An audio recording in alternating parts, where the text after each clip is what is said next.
Beaubassin was an important Acadian village and trading centre on the Isthmus of Chignecto in what is now Nova Scotia, Canada. The area was a significant place in the geopolitical struggle between the British and French empires. It was established in the 1670s on an upland close to an extensive area of saltwater marsh. Settlers reclaimed the land to engage in cattle ranching and trade.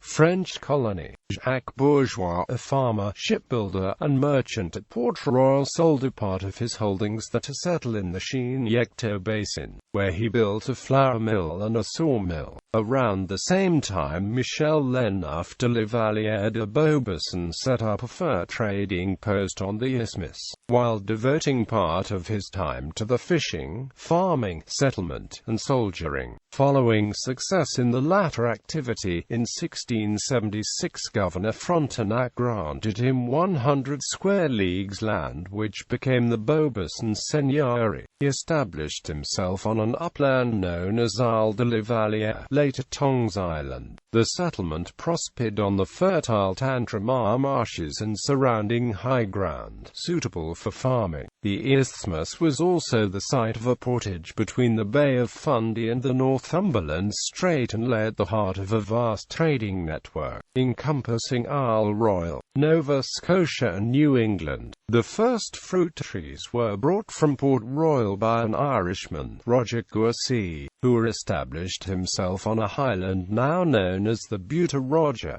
In 1685 the site was inspected by Intendant Jacques de Mules, who reported that the grasslands around the settlement was sufficient to fatten thousands of head of cattle, that there were 22 habitations, of which most had a dozen or more cattle and as many each of pigs and sheep, but that not much land was cultivated. In 1686 Beaubassin was made a parish when Abbot Claude Trouvé built a church. The settlement eventually extended up to Mill Creek, Petite Kodiak, Memram Cook, and the Shepherdie rivers. By 1715, it is thought that Beaubassin was home to 50 families, 32 acres of apple orchards, 1,000 head of cattle, 800 hogs. There was also a trading post which traded with Louisbourg via Baie Verte and the Northumberland Strait, and New England via the Bay of Fundy. By 1750, the population was about 2,800.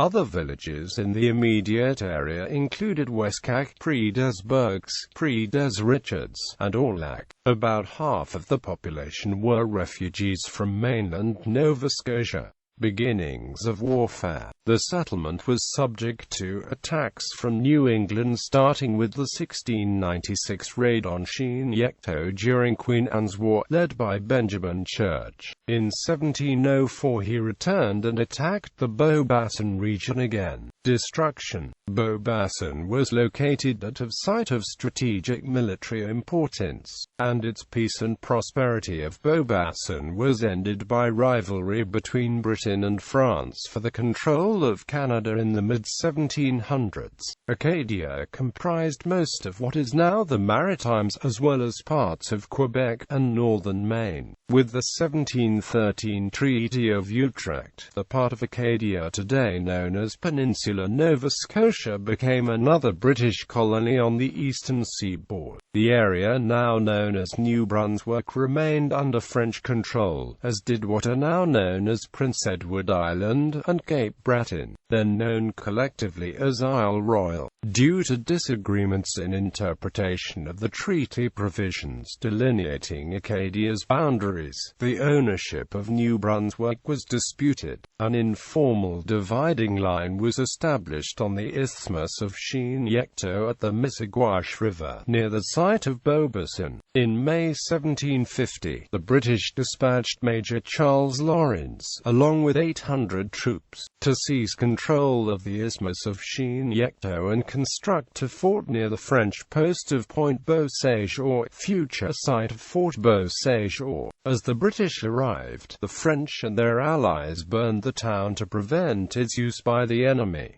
45 buildings were burned. The Acadian population abandoned the village and sought refuge on the other side of the Missaguash River on Point Beaubassin. Major Lawrence and his troops later built Fort Lawrence near the site. The bell was saved from Notre Dame d'Assomption Church and eventually put it into a cathedral at Fort Beaubassin. Aftermath. The British occupancy of the Isthmus of Chignecto marked the beginning of the end of French power in Acadia. Less than 5 years later, British New England troops used Fort Lawrence as the base to capture Fort Beaubassin in June 1755, followed soon after by the expulsion of the Acadians from the area.